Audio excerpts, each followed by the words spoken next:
La 4G Batelma vous présente Nivava. Avec moteur original, puissance à partir de 10 kVA, garantie 1 an, SAV de qualité, fini les coupures, soyez autonome, Batimax. La qualité au meilleur prix. Panulchanao ni fampalalam-baovao. Vita Malagas. Presto. Maman kokoa. Fitonjato ariary. Panulchanao ni fampalalam-baovao.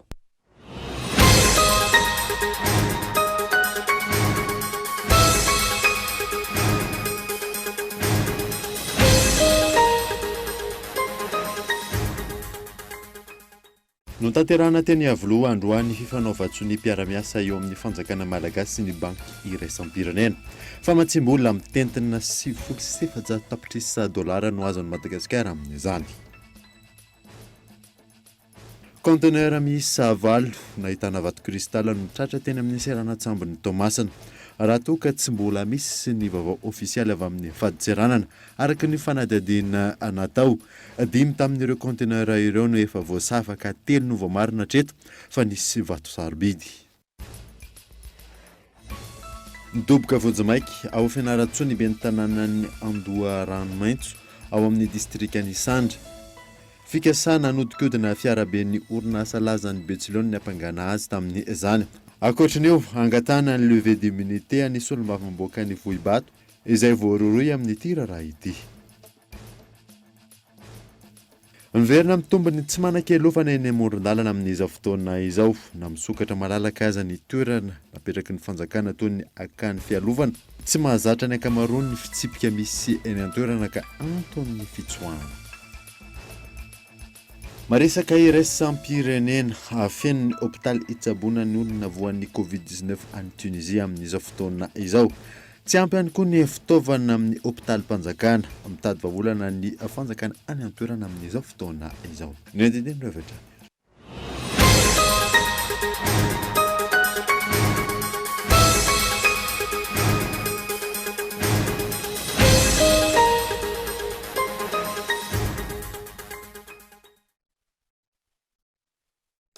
Ankafaliana indray tompoko lasy tompoko vavy ny tsy dia anay tokantranonao amin'ny aty alina ity fotoana vaovao eto amin'ny Akolo TV ka manasoanara anaraka izany hatramin'ny farany.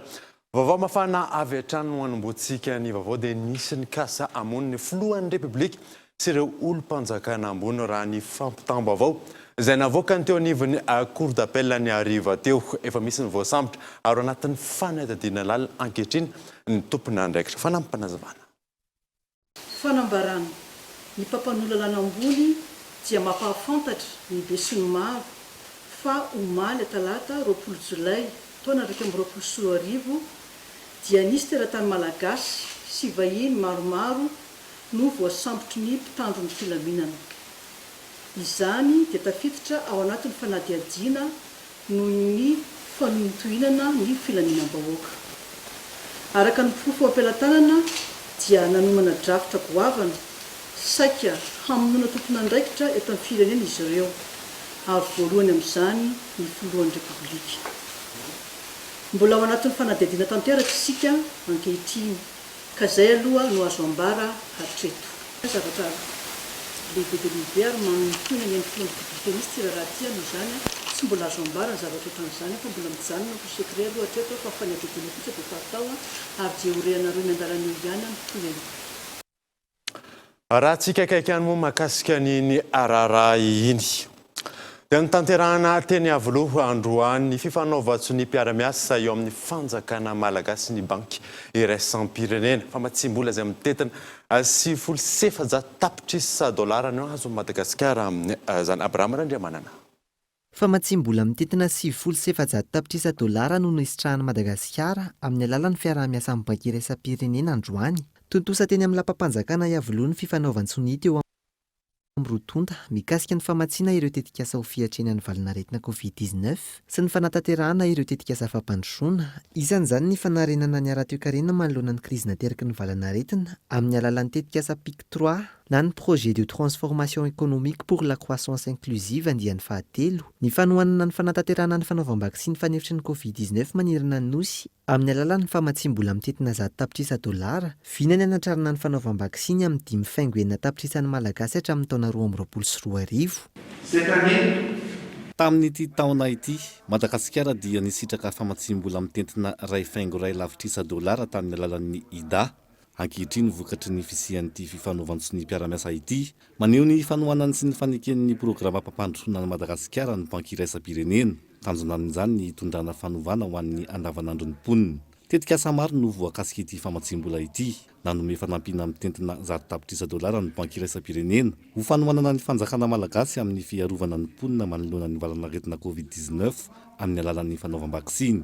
Misy ihany koa ny famatsim-bola mitentina $50 ho an'ny tetika asa PIC 3 izay ampiroboroboana ny orinasa famoronana asa eo amin'ny sehatry ny fambolena sy ny fizahantany ary ny nomerika. Dans les secteurs de l'agriculture, du tourisme et du numérique.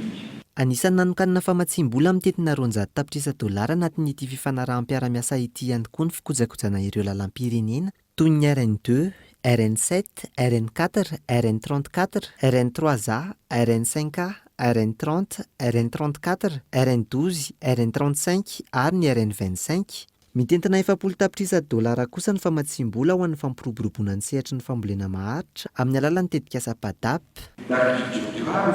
Misy ihany koa ny famatsim-bola ho an'ny sehatry ny fambolena tafiditra amin'izany ny fanasarana ny fitarihan-drano ho an'ny fambolena maharitra. Isan'ireo teboka lehibe amin'ity fifanaraha-piara-miasa ity ihany koa ny fikojakojana ny lalana eto Madagasikara ity tetika asa ity izay hitondra fiatraikany mivantana amin'ny fampandrosoana ireo faritra amin'ny alalan'ny fanamorana ny fivezivezen'ny vokatra. Lalana simba mirefy 2.4 kilometatra araka izany no kojakojaina amin'ny alalan'ity famatsim-bola ity. Ankoatra izay anampy amin'ny fanatanterahana ny vinana mpampandrosoana ho an'ny faritra atsimo ihany koa ny fisian'ity fifanaovantsy ny mpiara-miasa ity.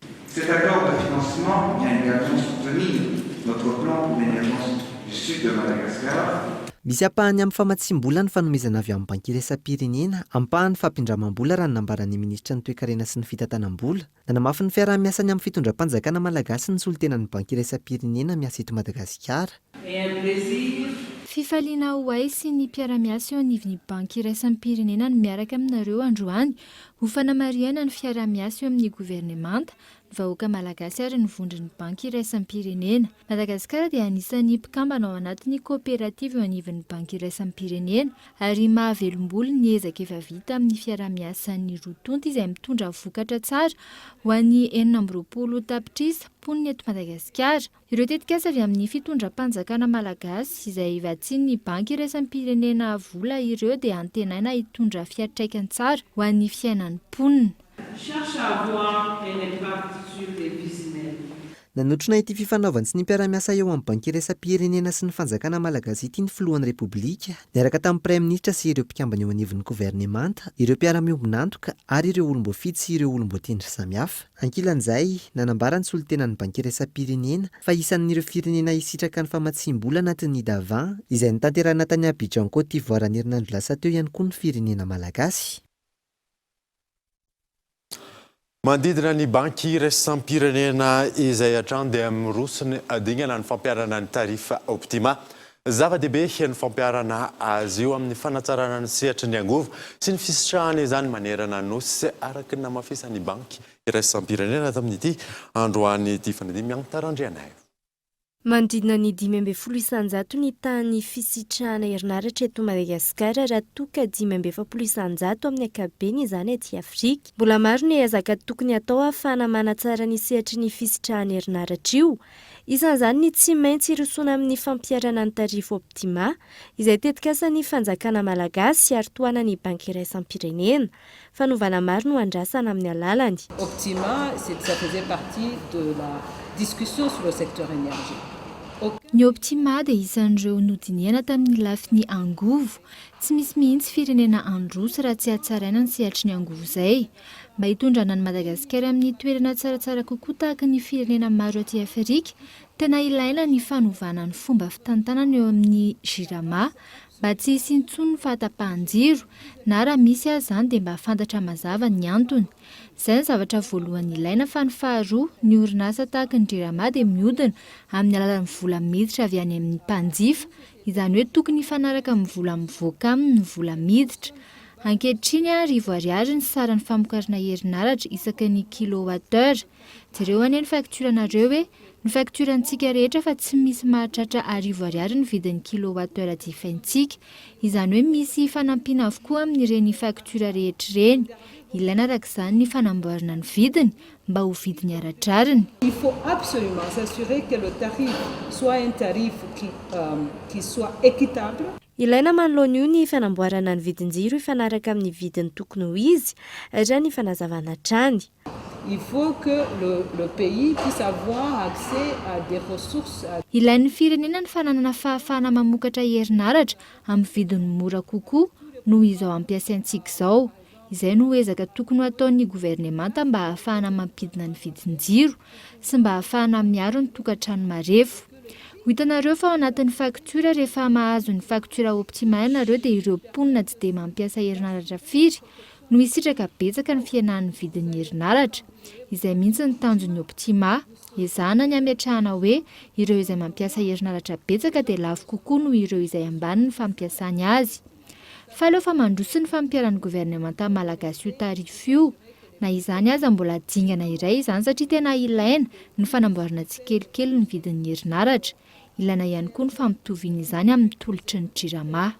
Juste au fur du temps, il faut qu'il s'ajuste aussi en s'assurant que la qualité de service s'améliore.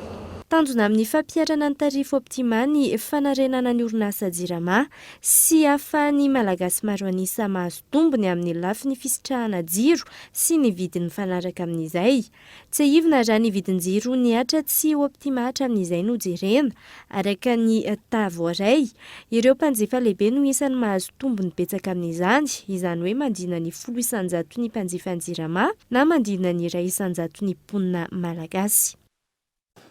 Taorian'ny lalonana lehibe teny avy izay efa hitantsika tao anatin'ny fanadidina teo aloha teo dia miantso ny parlemanta anatrika fivoriana tsy ara-potoana manomboka ny 7 volana aogositra ho avy izao ny filan-kevitry minisitra izay no tanterahana ny tolakandro teo gaitao Andriatsiravo.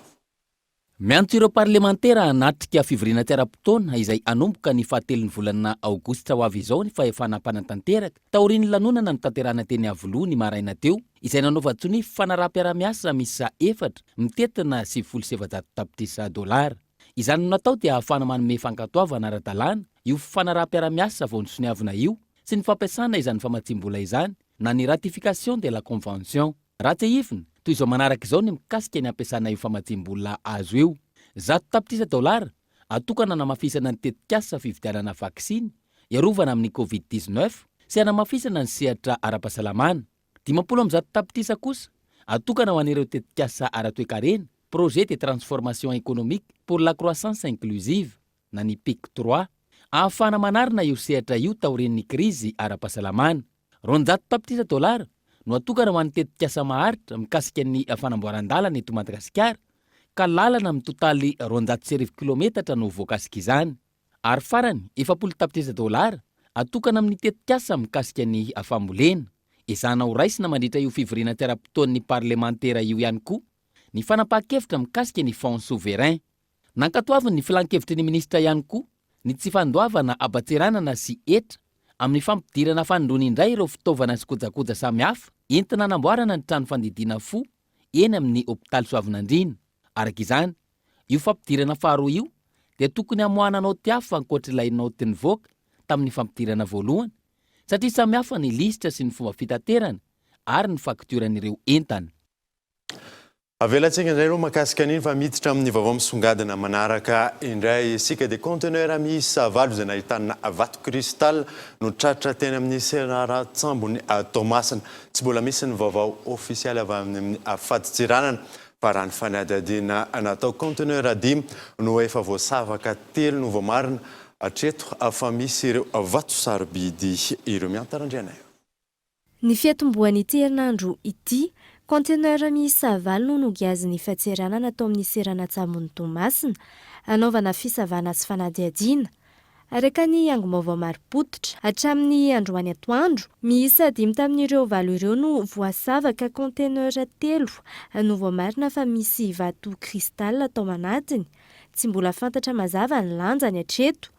raha ny loharanom-baovao hatrany misoratra amina teratany sinoa ireo conteneur ireo ary nokasana ondrana antsokosoko any Chine ny entana tao anatiny. Hatramin'izao ora izao tsy mbola nisy ny fanazavana ofisialy avy amin'ny fahatseranana mikasika ny toy ny fisavana. Araka ny antso taribia azony mpanao gazety farany anatin'ny fanadihadiana tanteraka ny tompona andraikitra amin'izao fotoana izao. Avany Tomasina dia ho an'ny Fianaratsoa indray isika dia niditra amponja vojomaika anantoerana ny ben'ny tanànan'ny commune Andoharanomaitso ao anatin'ny distrikany Sandra fikasana anodikodina fiaraben'ny orinasa lazany Betsileo noho ny ampangana azy amin'ny zany Henri Flory. Nahiditra amponja vonjomaika ao Fianaratsoa ao ny PCA na ny filohan'ny filankefim-pitantanan'ny orinasa lazany Betsileo teo aloha no sady ben'ny tanànan'ny commune ambanivohitra Andoharanomaitso ao anatin'ny distrikany Sandra rehefa avy niakatra fitsarana ambaratonga voalohany teny tsy an'olon-droa Fianaratsoa ao. Vesatra ny ampangana azy ny fakan'ny fiara lehibe ho an'ity orinasa lazany Betsileo ity sy ny fitaovan'ny orinasa. Ny faharoapolo ny volana febroary lasa teo taon'ny Soandray ny Vohibato, toerana izay misy ny cave centrale ny orinasa lazany Betsileo. Nambarana tamin'ny mpiambana tamin'izany fa ho amboarina ity camion lehibe ity ary nisy ny taratasy famoahana izany izay nosoniaviny. Tsy namboarina araka ny nolazainy ity camion lehibe ity fa noentina tany amin'ny chantier ny sombavambahoaka ny Vohibato tany Andranivorovato. Voatery nametraka fitoriana ny orinasa ary teo no nisokafa ny fanadihadiana nataon'ny zandary misahana ny fikarohana. Tratehaka tao Andranivorovato ity camion lehibe ity rehefa nisy ny fitsirena nataon'ny vaditany ary efa noravian'izy ireo ihany koa ny moteur n'ity camion lehibe ity. Ny fahatratrarina ity camion lehibe ity tany amin'ny chantier ny sombavambahoaka ny Vohibato no mahavoarohirohy ity farany ao anatin'ity raharaha ity. Hangatahana ny leve d'immunité ity sombavambahoaka ity mba hafahana manao ny famotorana azy manoloana ny raharaha. Raha ny fantatra efa mbolana maromaro no nisy ny disadisa teo amin'ity PCA teo aloha ity sy ny talety général ny orinasa lazany Betsileo amin'izao fotoana izao. Raha ny fantatra ny taona 20 teo ihany koa no efa nisy ny fangatahan'ireo manana petrabola ao amin'ny orinasa lazany Betsileo sy ireo mpiara-mombonantoka amin'ny antenimiran'ny varotra sy ny industrie any Fianaratsoa hanao ny katsipita-tanana momba ity orinasa ity. Ireto anaty aoriana izao nahitana trangan-javatra izao indray ity orinasa izay rereny Fianaratsoa ity. Tsy ahivana fa mpamokatra divay ny orinasa lazany Betsileo ao Fianaratsoa izay niforona tamin'ny taona 1,700 andrasana araka izany ny mety ho toy ny raharaha. Tontolo ny fanoherana kosa indray dia miseho amin'ny endra maro ny fanampenam-bava eto amintsika ho ny mpandrindra nasionaly antoko HVM filambany no nandikan'ny solombavambahoaka manohana ny fitondranany filazana Evrichard. Mifanipaka mirafitra tokony hitondrana ny fanoherana eto Madagasikara ny lalàna mahakasika izay hoy ny mpandrindra nasionaly ny antoko HVM. Raha tokony ho sokafana ivelany antenimera rotonta ny adievitra eo amin'ny mpanohitra sy ny governemanta afana mitondra sosikevitra ety mampandroso ny firenena. Saritsarina demokrasia no miseto raha ny tantaratra anatin'izay. Iny le lazaiko hoe tady anangana mpanohitra manara-penitra ny fitondram-panjakana. Manao sarinady amin'ny resaka demokrasia de façade. Zareo hoe dia mieritreritra fa tsy takatry ny olona mitetikady ambadiky ireny. Fa dia hoe hoentina fotsiny amina resaka hoe io ny lalàna eo laniny be sy ny maro io. Fa hoana no saromana amin'izany ny olona hiteny. Zay tsy anohatra ny tamin'ny 2024 ko roa averina mandeha. So dia zay ny atahorana ka isaka izay metsika dia lacrymogène no atao. Zay nga mahatonga anareo miteny hoe ny HVM tsy dia hita loatra satria amin'ny olona zay ny atao hoe fanoherana. Rehefa misy arotaka dia hita zany ny mpanohatra. Manimba ny firenena anie zany. Tsy hanay mpitondra na mpanohatra rety firenentsika ity fa amin'ny malagasy ho potehana foana ary ve izy ity. Fa mahapotika azy dia ilay tsy mety mihaino ny mpitondra. Filambotsiary no nandikan'ny solombavambahoaka Fetra Rakotondrasoa ny filazana fa tsy misy ny sehatra natokana anatanterahany mpanohatra ny asany eto Madagasikara. Malalaka ny demokrasia saingy tsy ny fanelezana lainga sy ny fanongana mpanjakana ny foto-kevitra tokony hijoroany hoy ny fanazavana hatrany. Mazava be ny demokrasia eto Madagasikara fa afaka miteny, afaka maneho hevitra ny mpanohatra, afaka mitondra ny fanakianana, afaka mitondra ny sosikevitra. Ao anatin'ny antenimera-pirenena dia misy an'ilay vice-président fahafito izay ny antoko-mpanohatra no tokony aka ny toeran'io ary parlementaire no voasoratra ao anatin'ilay lalàna vao lany teny anivo ny parlementa teo. Ny tsekentsika eto Madagasikara dia ny mpanohatra milaza lainga ny fanoherana dia tsy fandaingana amin'ny zava-misy eto Madagasikara. Ny fanoherana dia tsy fanongana-panjakana isak'izay misy mihetsika izao dia milaza angataka foana fiaraha-mitantana. Tsy zany ny asa fanoherana fa tokony mandeha makany amina kritika constructive. Araka ny voalaza ny lalam-panorenana hatrany tsy ireo mpanao politika manenjika na manakina ny fitondrana no mpanohitra fa antoko manana solombavam-bahoaka eo anivony anteny miram-pirenena ary manambara amin'ny fomba ofisialy eny anivon'ny ministera ny atany sy ny fitsinjaram-pahefana an'izay mampanohitra azy zay. Io ihany koa ny tokony hanolotra ny lehibe ny fanoherana eo anivon'ny anteny miram-pirenena ary mipetraka ho filoha-lefitra fahafito eo anivony ho andrim-panjakana mpanao lalàna io. Lafim-baovao hafa kosa indray dia efa bolana taorian'ny fanaovan-tsony tamin'ny mpiara-miombonantoka. Miroso tamin'ny fitokanana EPP roa ao amin'ny distrikan'ny Tsiombe faritra Androy, i Ramatoa Miala Rajoela sy ireo mpiara-miombonantoka. Etsika izay tafiditra ao anatin'ny tetikasa AFC. Gaito Andreslava. Beoda sy Ankazombalala, fokotany roa ao anatin'ny komunina Anjapaly, distrikany Tsiombe. Ireo fokotany ireo no voasokajy ho isan'ny mizaka mafy ny kere sy ny mosary ao anatin'ny faritra Androy. Tsy dia ahitana tolotra ara-pahasalamana amin'ireo fokotany roa ireo. Tsy maintsy mandeha tongotra ora telo mahery ireo olona tsy salama raha te ahazo mpitsabo ao Tsiombe, renivohitry ny distrik. Tsy manana fahefana ara-bola amin'izany ihany koa ny mponina. Raha ny fitsaboana nify sy adivava manokana ohatra, tsy misy na ao Bedohatra na ao Ankazombalala. Olana sedrain'ny mponina eto Ankazombalala koa ny tsy fisian'ny mpitsabo eto an-terana ka voatery mandeha tongotra lavitra vao mahita mpiasan'ny fahasalamana amin'ny komunina hafa manodidina. Mbola vaksiny ihany no azo mponina tao eto araka ny tatitra voaraiko. Ankoatr'izay, tsy mba nisy toerana ahafahana mitsabo nify sy atovava koa ato anatin'ny distrika. Izay no nahatonga ny safidy hanome tolotra ara-pahasalamana manokana momba ny fitsaboana nify ato anatin'ny tetikasa AVC izay arahana amin'ny OMS. Olana hafa sedrain'ny mponina ihany koa ny faratian'ny fotodrafitrasa amin'ny mpampianarana. Tafibozaka no nisy teo aloha ho an'ny EPP ka rehefa fotoan'ny orana voatery mitsahatra 2 na 3 volana ny fampianarana. Manampitrotraka izany ny anoanana ka mampiena ny tahan'ny fandehanana an-tsekoly. Miantraika mivantana amin'ny voka-paradinana izany toe-javatra izany. Izaho manokana dia resy lahatra fa ny fanabeazana dia ahafahana mitondra vahaolana mahomby sy manova zavatra maro. Fa mila ny tsirairay andray ny adidy tandrify azy. Ny ray aman-dreny dia manana didy amin'ny fanohanana ny zanany mba ho tafita amin'ny fianarana, mba ho tody amin'ny tanjona ireny. Anjaran'ny mpanabe sy ny mpampianatra no mampita ny fahaizany sy ny fahalalany amin'ny ankizy mpianatra mba ahatonga azy olom-banona. Isan'ny vahaolana nentin'ny OIT sy ny Association Fiti sy ny Fondation Visio ny fanamboarana ny sekoly, EPP vaovao ary nomena tombon-dany ny fanomezana asa ny zanaky ny distrikany Tsiombe, na ny ady amin'ny kere, na ny ady amin'ny fialanan-daharana ny sekoly sy ny fampiasana ankizy tsy ampy-taona, na ny fanomezana zo ho tsaboina ny mponina any Atsimo. Samy tafiditra ao anatin'ny tetikasa AVC avokoa, izay ny volavolainy ny fikabarana fity ary arahany miasa amin'ny mpiara-miombonantoka marobe, izay nanao snify fanaraha-piara-miasa ny volana Martsa 2024 lasa teo. Tanàna 20 tsy ahivona no sitraka ny tetikasa AVC ka ny 7 ao amin'ny faritra Anosy, ny 12 ao anatin'ny faritra Androy. Tafiditra ao anatin'io tetikasa io ny fananganana sekoly manara-penitra.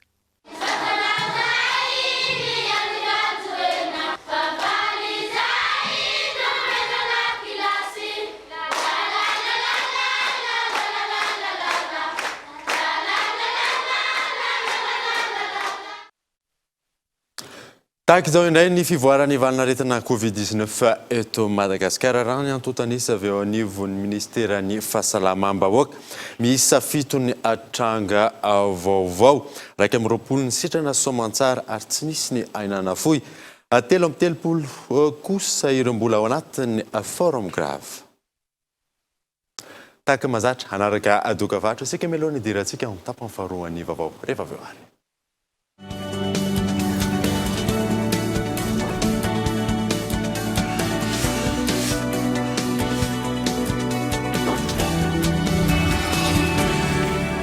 Facebook.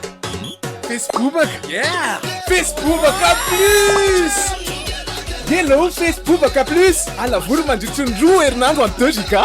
Yeah! Ankafizo any e! Tsindrio ny dièse 322 étoile 68 dièse. Vidiny 2,000 ariary fotsiny.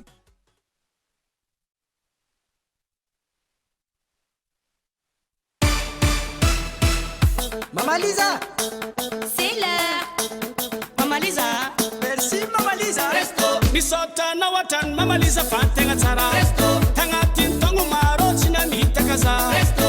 Naeza na weza na waliano misakafu. Resto. Maneran Madagascar matukiazi. Resto. Tambula zaza. Resto. Na naola supu. Resto. Na samu tanura. Resto. Ula makafi. Resto. Chifit sananga nulu na zaza na ulbe. Resto. Ato vifilu masala imusara no komisi. Resto. Tieko. Tieno. Uatika. Resto.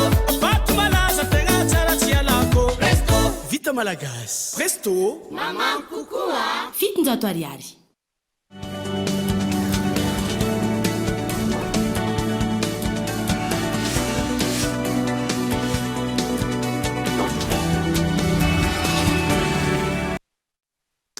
Miditra amin'ny tampafaharoan'ny vaovao isika. Deverina amin'ny tombony tsy manan-kelofana eny amoron-dalana amin'ny zao fotoana izao na misokatra malalaka aza ny toerana napetraky ny fanjakana toy ny akany fialovana. Tsy mahazatra azy ireo amin'ny ankamaroany ny fitsipika misy eny an-toerana ka antony fitsoahana. Ivirisha. Tafiakatra 100 ny tsy manan-kialofana voarakitra ny soratra eto Antananarivo araka ny tarehimarika farany avy amin'ny ministeran'ny mponina. Raha nanaovana ezaka manokana ny fandraisana azy ireo toy ny atao eny amin'ny akany fialofana. Misy ny mivenina eny an-dalambe noho ny antony maro. Indray misy mihera ihany ohatra dia hoe ohatra hoe ho any ambanivohitra dia any izy dia tsy miverina. Na hoe miverina ihany izy fa afaka ray volana. Na afaka ohatr'izay. Dia ilay sasany tsy mahazaka an'ilay disipline atao amin'ny santatra dia tsy tamana fa tsy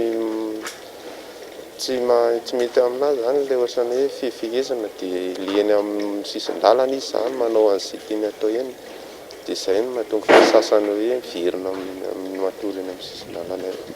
Isan'ny zakandro tsy manan-kialofana amin'ny fitsipika ny famerana ny ora fahatongavana eto anivony akany. Toy izay ihany koa ny ora fiangana izay nofaritana manomboka amin'ny 4 maraina. Eo ihany koa ny rindran-damy maentitra natao hisorohana ny tsy fanarahan-dalàna sy ny fihetsika mety hamoha fady. Dia ampovoan'ny trano ilay mbola célibataire vehivavy sy lehilahy sady ilay tsy ampy taona. Izay hitan'ny olona hisorohana an'ilay zavatra mamoha fady mety hitranga dia mba eo izy zany mba surveiller tsara amin'ilay fatoriana amin'ny alina.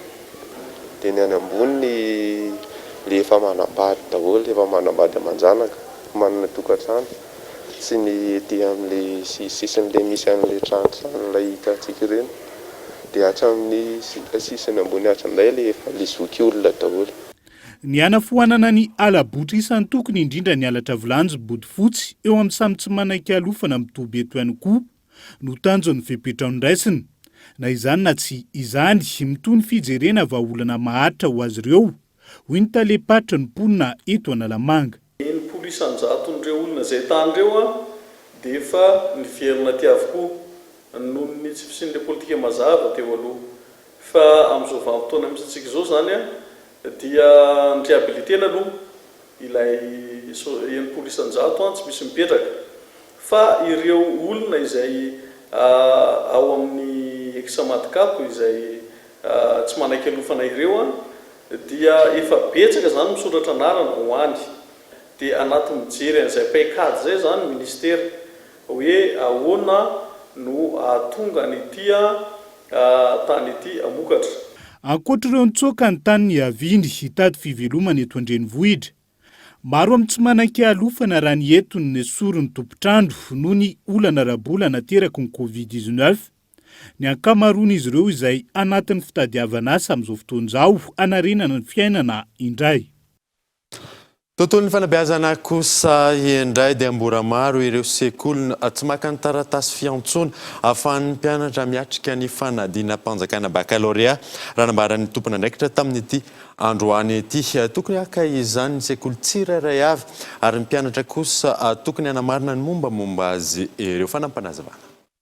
Tsara hofantarina eto dia efa nalefa daholo ny taratasy mpiantsoana an'ireo mpiadina izay nangataka an'izany ho alefa postra, izay nangataka an'izany kosa tany amin'ny office du bac hoe aka azy any aminay dia entanina ho avy aingana dia aingana satria mbola betsaka sy maro ireo mbola tsy tonga naka izany. Tokony ny akamaroany zany raha tsy ilaza hoe tokony efa eny am-pelantanan'ny mpiadina izany ny taratasy mpiantsoana azy amin'izao fotoan'izao. Raha sanatsika mbola tsy tonga izany dia afaka mifampanontany aloha ny mpiadina iray sekoly ahafantaran'izy ireo hoe tonga ve ny any namany, ka raha tonga ny any namany dia entan'izy ireo anatina ny toeram-pianarana sy ny toeran-tsekoly, fa raha mbola tsy tonga ihany kosa izany dia afaka manantona any amin'ny office du bac izareo. Makasika resaka parking eto andrenivohitra kosa indray dia manomboka mifandaminana izany amin'ny fanesorana ireo fiara mipetraka any amin'ireo toerana tsy tokony hijanonana ho anam-pefilo sy manodidina manokana anjerena dia efa nanomboka ny fiandohan'ny herinandro teo ny fanadiovana izany. Michel Arina Arjoana.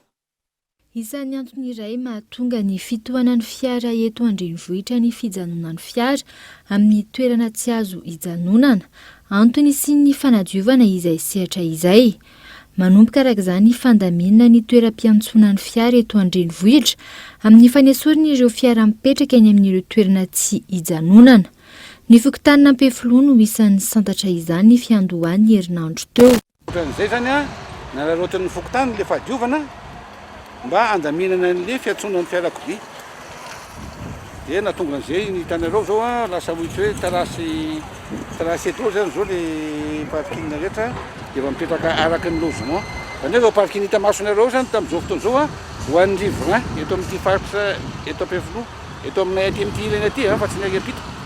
Zay zany io hitanareo io, tobily eto ampita aty daholo no mipetraka eto. Ampovoany koa zany teo aloha nisy parking ihany.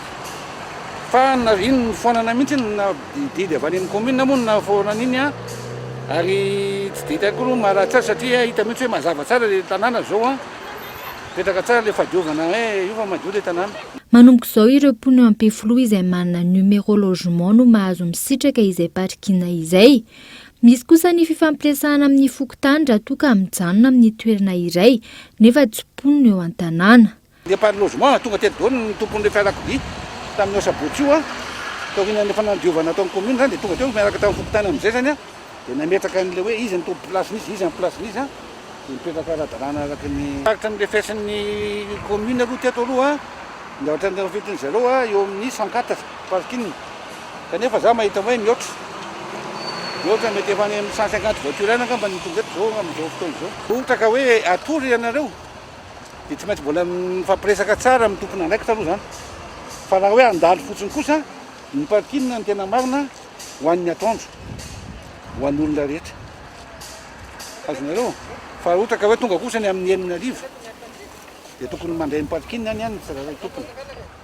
Raha ny fantatra, tsy hijanona amin'ny am-pefilo ihany ny fanadiovan'ireo toerana tsy azo hitobian'ny fiara fa hitohy amin'ny quartier maromaro eto andrenivohitra.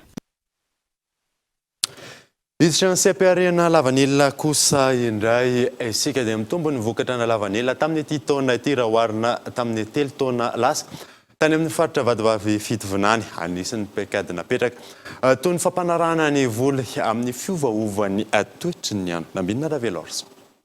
Nahatratra 300 taonina ny vokatra lavany tao amin'ny faritra vadivavy fitovinany tamin'ity taom-piotazana 224 ity raha 20 taonina izany tamin'ny 3 taona lasa. Isan'ny antony nahitana fahombiazana ireo paikady napetraka ho an'ireo mpamboly any amin'iny faritra iny.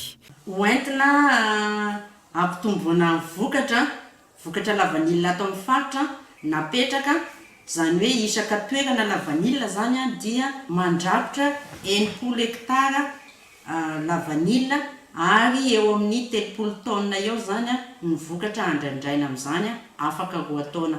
Araka ny nambaran'ireo tantsaha, ny tombo ny vokatra omeny fototra lavany tamin'ny nampiarana ny teknika mifanaraka amin'ny fivaovan'ny toetry ny andro sy ny fanavaozana ireo fototra lavanila. Ankoatr'izay, tokony hamafisina ny fanaramaso sy ny fampiarana ny lalàna ho an'ireo mpanangom-bokatra mba tsy ho gaboraraka ny fitrandrana lavanila ka ahafaty antoka ireo tantsaha sy ahavory-momoka ny ezaka efa natomboka raha ny fanazavany. Ho an'izay tena naraka tsara n'le fiofanana dia ny fotony raika magnome 4-5 kilo. Dia magnaraka an'izay koa zany a isa-taogna dia misonitra 2 fois ny lanja amin'ny vanille. Raha ohatra ataontsika hoe 3 kilo tamin'izao dia lasa 9 kilo izy magnaraka.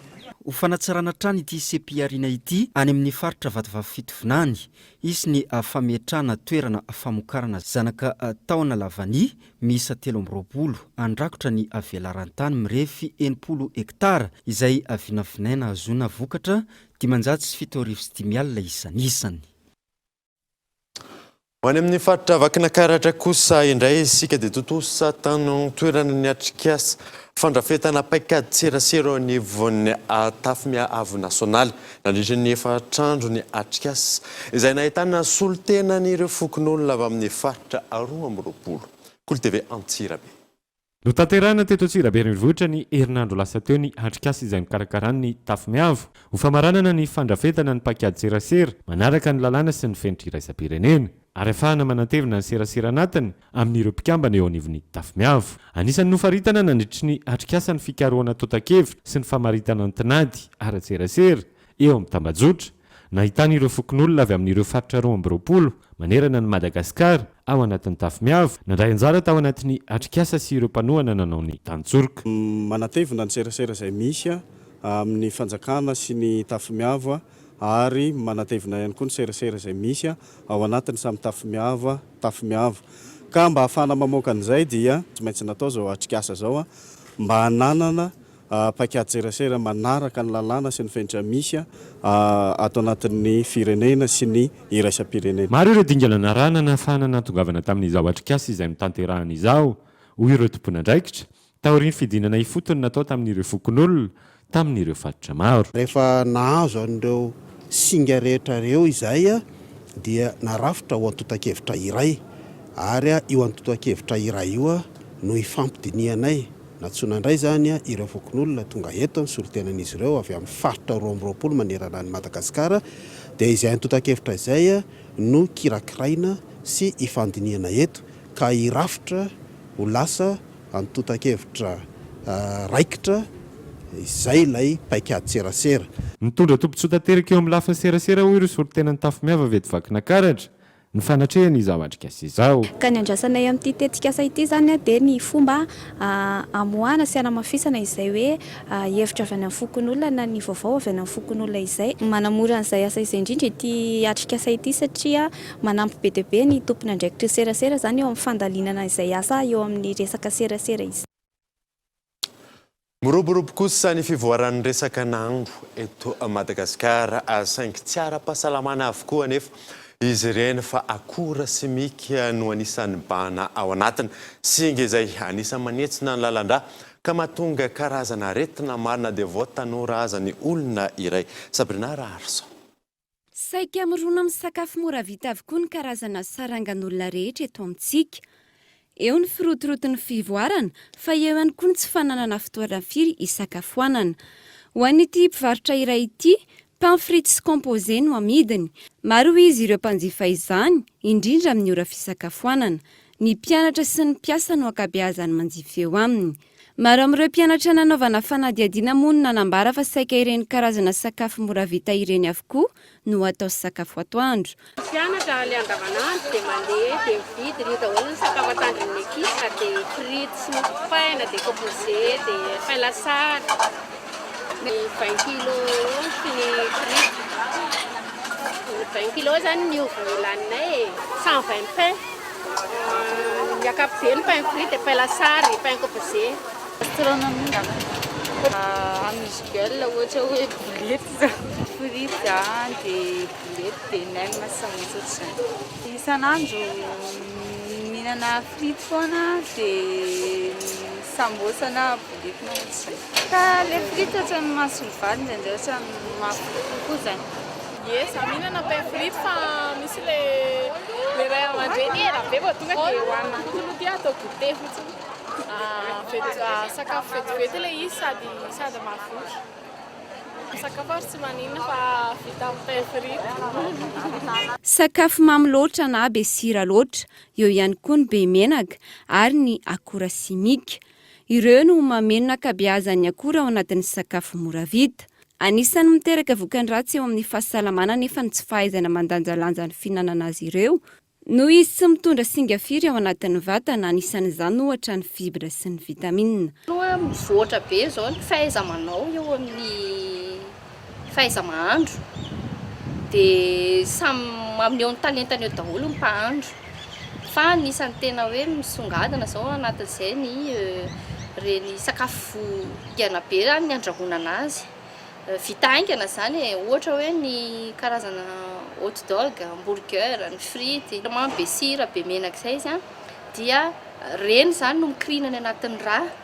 Rehefa avy eo miteraka fikorotanana ao anatin'ny vatana dia mety hitondra tsy fahasalamana toy ny hoe miakatra ny tahan'ny siramamy dia tratra ny diabeta ohatra rehefa tsy arina. Eo koa ohatra ny fikorotanan'ny tosi-dra noho izay hoe sira be dia be izay ankoatran'izay moa ny hoe ny aretin'ny mamiadana sy ny aretina maro isan-karazany vokan'izay tsy fahaizana sakafo izay. Misy ireo karazana sakafo miteraka fiainan'ny hery fiarovana ao anatin'ny vatana raha toa ka hohanina be loatra. Ankilany anefa mbola mitoetra eto amintsika ny valana aretina ka ilaina hatrany ny fananana hery fiarovana ambony. Ny aretina Covid dia anisan'ny tsara jerena fomba fisakafoanana izay tena hoe mila ampiakarana ny hery fiarovana. Dia anisan'izay ohatra ny siramamy. Azo hohanina ny sakafo misy siramamy fa tsy azo atao be loatra satria anisan'ny mampihena ny fiasan'ny hery fiarovana zany ny fisian'ny tahan'ny siramamy be loatra ao anatin'ny raha. Fa tsara koa zany tsika tena hoe mihinana voankazo maro isan-karazany izay mitondra vitamine C, mitondra vitamine A, ny légumes koa izay maro isan-karazany atao amintsika fa miezaka zany tsika manalavitra aloha tsy mihinana an'ireny sakafo be akora simika ireny. Ilaina ny fihinanana sakafo maro loko izay voasokajy fito. Anisan'izany ny sakafo miloko maitso, ny ronono sy ny vokatra avy aminy, sira misy ioda, ny foto-tsakafo ary ny sakafo mitondra protéine. Ireo no anisan'ny mitondra ny otrikaina sy ny singam-pamelona ny vatana. Tokony hohanina araka izany ny iray amin'ireo isan'andro. Araka izany dia ilaina tsara no mijery n'izay resaka fahasalamana izay fa isan'ny harena tsy voavidim-bola izy io. Fanoizantsika ny vaovao kosa indray dia mitarika tombotsoa maro ho an'ny tanora ny fitiavana mamaky boky. Ilaina no mamantatra ny tantaran'ny firenena amin'ny alalan'ny vaky boky izay nataon'ireo poeta fahiny ho an'ny taranaka afara mandimby. Nambinina Ravelo Orson. Ny fiainam-pirenena na ny fiainan'olona iray dia voarakitra ao anatin'ny tantara. Zava-dehibe ho an'ny tsirairay ny finiavana sy fitiavana mamaky ireny boky ireny mba hafantarana ny tantara iray mirakitra ny androm-piainany mpanoratra. Eo ihany koa ny fahafantarana ny fiainan'ny firenena iray mba hisiany fivoarana ho an'ny taranaka faramandimby. Ny tanora amin'ny fitiavana mamaky boky, amin'ny literatiora fankamamina ny teny malagasy ary koa fampivelarana ny talentandreo tanorantsika ireo. Indrindra eto amin'ny vaky boky sy ny fitiavana boky io dia tena mbola mila famporisihana betsaka mihitsy fa ilaina raha te hivoatra isika, ilaina raha te hahalala ny tantaram-pirenena isika. Raha tsy mahafantatra ny tantaram-pirenena moa, inona sisany maha-olom-pirenena ny tena. Na izany aza, mila fikolokoloana nefa izany fitiavana ny kanto izany. Ilaina tokoa izy io mba ahasarika ny rehetra ity sy ankafy izany kanto izany. Everiko angamba fa samy tia ny kanto daholo tsika ao anatintsika eo ny olombelona tsirairay samy manana n'le kanto tiany aloha zany ny ahoatra ny sary manao hosodoko ao ny mamaky teny ao ny samana zay mahafinaritra azy fa mila kolokoloina izy io ary ho an'ny tiany kanto avoaka ety ivelany isotomana olona rehefa iainanao ilay tononkalo vakinao toy ny ao anatiny ianao dia mivoaka ho azy le fihetseham-po dia manitony olona iny. Ny tolakandro teo nisy ny fampafantarana mombamomba mpanoratra iray izay isan'ny mpanoratra sy nankafizany kanto malagasy izany izay nitotosaina teto amin'ny ministera ny serasera sy ny kolotsaina. Natao izao isariana ny sain'ireo tanora ankehitriny ho tia sy hankafy hamaky ny boky ary tsy anao ambanin-javatra ny kanto eto Madagasikara.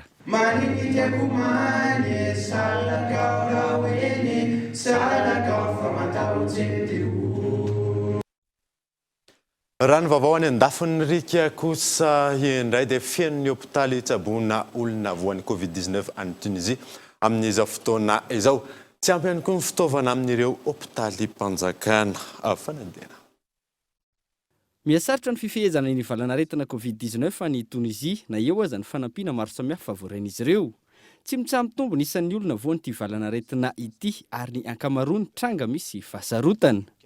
Tsy ampy ny fitaovana ampiasain'ireo hôpitaly mpanjakana, tsy maharaka ny fandriana sy ny oksizena. Mitaraina ireo mpitsabo noho ny tsindry maro samihafa mahazo azy ireo. Efa feno ny toerana mbola misy marary tonga hatrany ary izy ireo no mahazo ny teny marary raha tsy mandray. Vahaolana rosin'ireo mpiantsehatra amin'ny fahasalamana any antoerana ny fanaovan'ny fanjakana réquisition ireo toeram-pitsaboana tsy miankina. Ireto farany izay manomboka feno tsikelikely ihany koa raha ny zava-misy any antoerana. Naneo ny fahavonona ny ara-iasa andresena ity valanaretina ity ny solotenan'ireo klinika privé any Tunisie saingy andrasan'izy ireo ny tohana avy amin'ny fanjakana na ara-bola izany na ara-pitaovana. Fanjakana izay hatramin'ny androany tsy mbola naneo hevitra momba izay. Dia ny maresaka iraisam-pireneny manankatony vaovao tamin'ity androany dia ankatrehana anao nanaraka izany soava tsara daholo tompoko.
Malagasy. Presto.